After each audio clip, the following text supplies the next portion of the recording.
So I was on the Twitch live streaming the other day, and I came across this video by Mr. Meet Kevin, who is the granddaddy of all the real estate YouTube space, or not just real estate now, he does more finance stuff.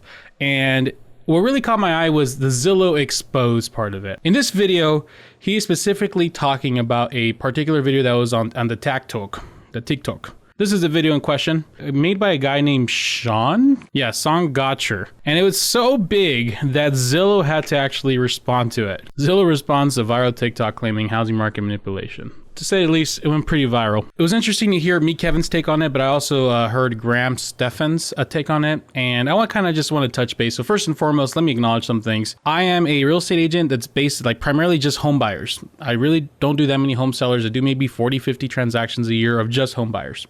And these guys are probably do a lot more when they were practicing, and they probably are at a much higher price range than I am. Okay, I help a lot of home buyers in Phoenix, like 300 to 400,000 ish. Okay, so when it comes to investment level, big brain, alpha, forehead stuff, that's not me. But when it comes to the everyday home buyer who has to struggle and seeing the problems they're facing, that's me all day long. First and foremost, I want to throw that out there because Meet Kevin kind of went at Sean for the amount of houses he sold. Like the first few minutes of the video, he goes after, he only sold 50 houses in some amount of years. That really shouldn't make a difference. People are allowed to have an opinion regardless of how many homes they sell, but I want to throw that out there so that way my opinion is valid. So on one side of the token, we have Mr. Gotcher's opinion that it is a conspiracy, that Zillow is responsible for the housing market crisis that we're currently facing, with valuations, being way higher, and there's an affordability issue now with most home buyers, and Zillow has this massive conspiracy to essentially buy up properties and make them go higher in price, and then they benefit from it and make tons of money. And the other side of the token, which I feel Meet Kevin was, and Graham sort of, his point was it's a complete conspiracy theory. And he showed data of Zillow's closings and Zillow's numbers, because they had to show investor reports and whatnot. And they're not very profitable with this iBuyer business. And there's not enough inventory for them to actually make an impact. So we have that side. And if my hands look kind of dirty, I was trying to be a man and fix a bike for my wife, and completely didn't work. And I just ended up making more of a mess, and I have to have someone come and help me repair. So anyways, here's my take. I think the truth is somewhere in the middle.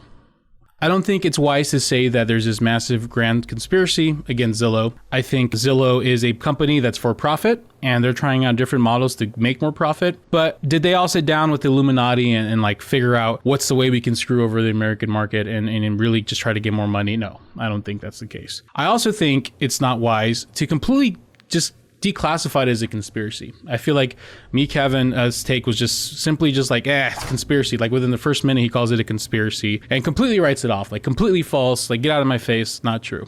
We have to acknowledge the effects. Even though Zillow wasn't profitable with what they're doing in the market, and they're not that big, or they're not making much of an impact, we still have to identify that they are somewhat responsible. They're not solely responsible, but they're somewhat responsible for the housing affordability problem that we're having right now in America. And if you don't think there's an affordability problem, go talk to your everyday first-time home buyer, look at what they're making, and look what they used to have to be making 3 years ago. Literally in Phoenix, with our average first-time home buyer was looking to buy in $250 to $300. Now they have to be at least $350 to $400 to get something decent. So what I want to do is I want to pull up some comps of houses that, just look at it in a certain area and seeing what Zillow bought a house for, and then seeing what they sold it for, and seeing the effects of that. Because here's the thing. When a house sells, follow along, get a notepad out, ladies and gents. When a house sells and with a loan, they have to do what's called an appraiser. Okay, appraisal is essentially a third-party service to simply go out there and value the property.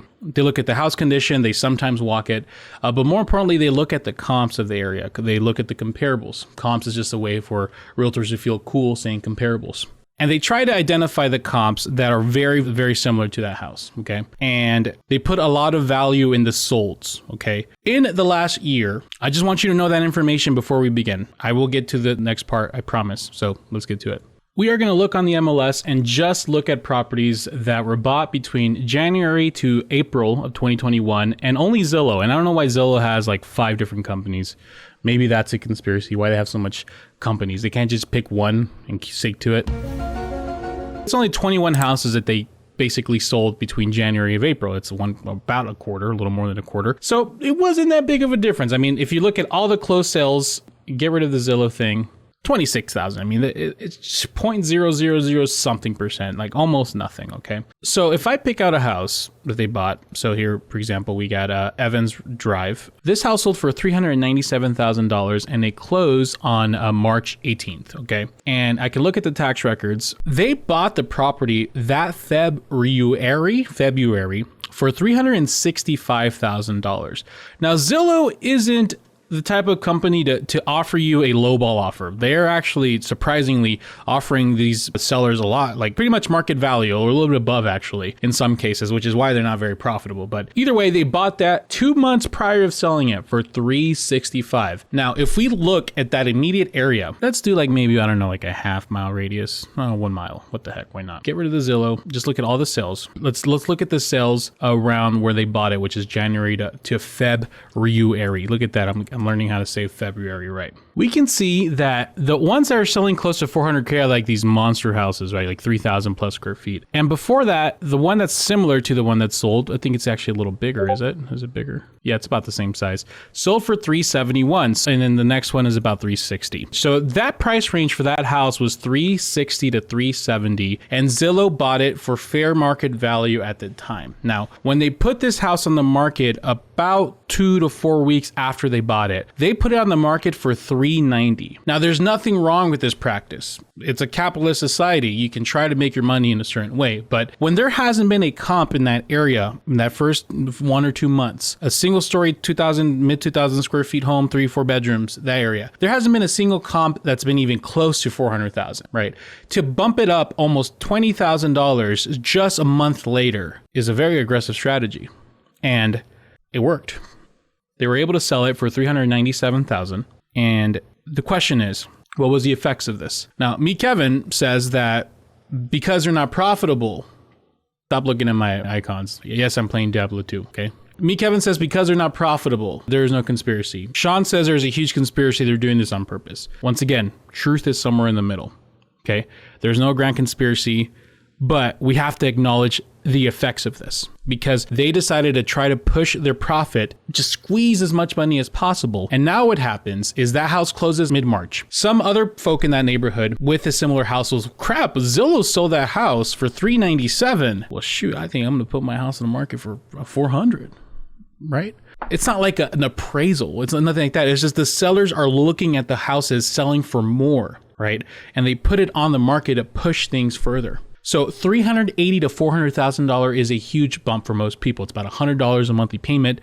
And honestly, like, well, it's not that massive, but $20,000 really can make or break what you can get in a house. So now, if you were looking for a house in December of that year, you could get a house like this for $380. Now, later in the year, so if we look from April 1st to about the end of May, and we just focus on 4-bedroom homes, 2,400 square feet plus, okay? Did this have an effect on it? It's one house, but we can see here that the amount of houses under 400,000 is less significant than anything above 400,000. This appraiser who did this house, so this is a VA loan and closed in April, the beginning of April. It's a 4-bedroom, 2,400 square feet home with a pool. Our house, 4-bedroom, 2,400 square feet with a pool. They will use that $397 as a comparable. Therefore, they get to justify that. Now, did the VA offer do an appraisal waiver, all kinds of things? I don't know. I'm not saying that Zillow is not responsible for everything because, of course, home buyers were willing to waive their appraisal contingency and really continue to push cash buyers coming in as well, continue to push values even further and further. So my take on it,